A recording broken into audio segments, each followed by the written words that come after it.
Lock down کی وجہ سے اس وقت سبھی لوگ رمضان کے مہینے میں بھی گھروں میں ہی عبادت کر رہے ہیں۔ حالات کو دیکھتے ہوئے لگ رہا ہے کہ عید کے دن تک لاک ڈاؤن جاری رہے گا۔ اسی کے مد نظر لکھنؤ کے ایک شخص نے دارالعلوم فرنگی محل سے الوداع اور عید کی نماز کے سلسلے میں فتوے کی التجا کی تھی، جس پر امام عیدگاہ خالد رشید فرنگی محلی نے فتویٰ جاری کیا کہ الوداع اور عید کی نماز بھی آپ اپنے گھروں میں ہی ادا کریں۔ لکھنؤ کے جناب فیض الرحمان صدیقی صاحب نے دارالعلوم فرنگی محل کے دارالافتاء میں یہ ایک استفتاء داخل کر کے یہ جاننا چاہا کہ اس پر فتویٰ جاری کیا جائے کہ اگر لاک ڈاؤن ایکسٹینڈ ہوتا ہے تو پھر عید اور الوداع کس طریقے سے اس کی نماز پڑھی جائے اور کس طریقے سے عید منائی جائے۔ تو اس سلسلے میں دارالافتاء فرنگی محل کی طرف سے فتویٰ جاری کرتے ہوئے یہ باتیں کہی گئی ہیں کہ عید الفطر کے لیے نئے کپڑے کا انتظام کرنا ضروری نہیں ہے، بلکہ آپ کے پاس جو بھی اچھے سے اچھے کپڑے ہوں، بیسٹ پاسبل کپڑے ہوں، انہی کپڑوں کو پہن کر عید کی نماز پڑھی جائے۔ اور اسی طریقے سے اگر مسجدوں کو کھلنے کی پرمیشن نہیں ملتی ہے، لاک ڈاؤن ایکسٹینڈ ہوتا ہے،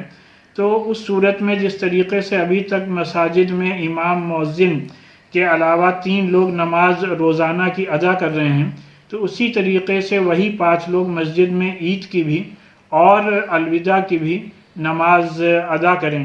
اور اس کے علاوہ بقیہ لوگ جو ہیں وہ اپنے اپنے گھروں پر عید کی نماز ادا کریں۔ اور اس کا شرعی مسئلہ یہ ہے کہ عید کی نماز کے لیے 4 لوگوں کا کم سے کم 4 مردوں کا ہونا ضروری ہے، تو جس کے گھر میں بھی 4 مرد ہیں تو ان میں سے ایک امامت کرے اور بقیہ لوگ انہی کے پیچھے نماز ادا کر لیں۔ اور اگر خطبہ یاد نہ ہو تو پھر اس میں پہلے خطبے میں سورہ فاتحہ اور ایک کوئی سورت پڑھ لی جائے، اور دوسرے خطبے میں درود شریف اور کوئی دعا پڑھ لی جائے، تو اس سے انشاءاللہ عید کی نماز ہو جائے گی۔ اور اسی کے ساتھ ساتھ یہ بھی کہ اس فتوے میں کہا گیا ہے کہ عید کے دن سب لوگ اپنے گھروں ہی پر سوئیاں کھائیں، گھروں پر ہی خوشیاں منائیں، کوئی کسی کے بھی گھر ملنے نہ جائے، اپنے گھر کے باہر نہ جائے، بلکہ اپنے دوستوں اور رشتہ داروں کو فون اور موبائل کے ذریعے سے ہی عید کی مبارکباد دی جائے، نہ کسی سے ہاتھ ملایا جائے اور نہ کسی کے گلے ملا جائے، اور زیادہ سے زیادہ غریبوں کی مدد کی جائے۔ اور نماز کے بعد، عید کی نماز کے بعد سب لوگ ایک بار پھر سے اللہ سے یہ دعا کریں کہ اللہ تعالیٰ اس کووڈ 19 کی بیماری سے ہمارے ملک اور پوری دنیا کو جلد سے جلد نجات دے۔